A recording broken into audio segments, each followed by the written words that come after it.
Hi guys, welcome to my channel. இது வரைக்கும் என்னோட சேனலை சப்ஸ்கிரைப் பண்ணாதவங்க சப்ஸ்கிரைப் பண்ணி விடுங்க. பக்கத்தில் உள்ள பெல் பட்டனை கிளிக் பண்ணி விடுங்க. இந்த வீடியோ உங்களுக்கு பிடிச்சிருந்தா மறக்காமல் லைக் பண்ணுங்கள், ஷேர் பண்ணுங்கள், கமெண்ட்ஸில் போட்டு விடுங்க. குழந்தைங்க ஸ்கூலுக்கு போயிருக்காங்கல்ல, வரும்போது ஸ்நாக்ஸ் கேட்பாங்க. நீங்கள் இந்த மினி போண்டா செஞ்சு கொடுங்க. குழந்தைங்க ரொம்ப விரும்பி சாப்பிடுவாங்க. நல்லா கிறிஸ்பியாகவும் இருக்குங்க, நல்ல சாஃப்டாகவும் இருக்குங்க.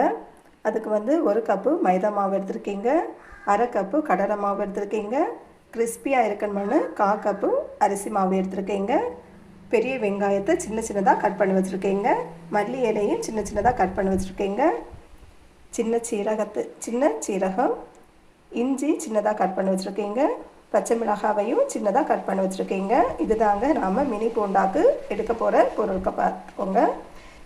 இப்போ இதை ஒரு பாத்திரத்தில் மாற்றலாங்க.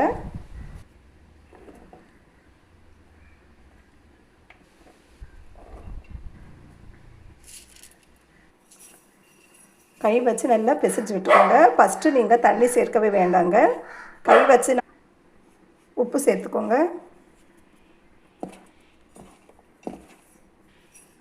தண்ணி கொஞ்சம் கொஞ்சமாக சேர்த்துக்கோங்க, நிறைய சேர்க்க வேண்டாம். கொஞ்சமாக சேர்த்து நல்லா கை வச்சு நல்லா பிசைஞ்சு எடுத்துக்கோங்க. போண்டாக்கு நாம் எப்படி எடுப்போமோ அதே மாதிரி எடுத்துக்கோங்க. மாவு எல்லாத்தையும் நாம் சேர்த்து வச்சுருக்கோங்க. பாருங்கள், இது தாங்க கரெக்டான கன்சிஸ்டன்சி. இந்த பக்குவத்தில் நீங்கள் எடுத்துக்கோங்க. இப்படி இருக்கும்போது நமக்கு மினி போண்டா ரொம்ப நல்லா வருங்க. கிறிஸ்பியாகவும் இருக்கும், நம்ம சாப்பிடும்போது நல்லா சாஃப்டாகவும் இருக்குங்க, டேஸ்ட்டாகவும் இருக்க போகிறோங்க. குழந்தைங்களுக்கு இப்படி பண்ண கொடுங்க. இப்போ நாம் ஒரு கடாயில் எண்ணெய் சூடுபடுத்தலாம். எண்ணெய் சூடாயிட்டுங்க, போட்டு பொரிக்கலாங்க. குட்டி குட்டியாக போட்டுக்கோங்க. இதுக்கு சேப்பு தேவையில்லைங்க, குட்டி குட்டியாக போட்டு பொரிச்சு எடுத்துக்கோங்க. ஸ்டவ்வை லோ ஃப்ளேமில் வச்சுக்கோங்க. 2 பக்கமும் திருப்பி போட்டு எடுத்துக்கோங்க.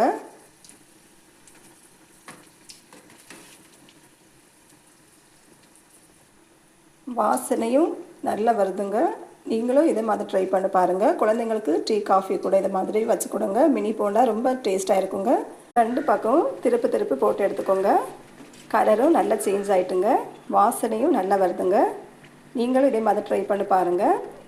மினி போண்டா ரெடிங்க. இப்போ சூடாக நாம் சர்வ் பண்ணிக்கலாங்க. ஒரு தட்டில் எடுத்து மாற்றிட்டு சூடாக சர்வ் பண்ணிக்கலாம்.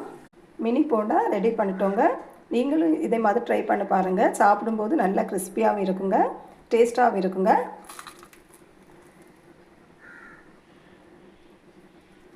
ரொம்ப ரொம்ப நல்லா இருக்குங்க.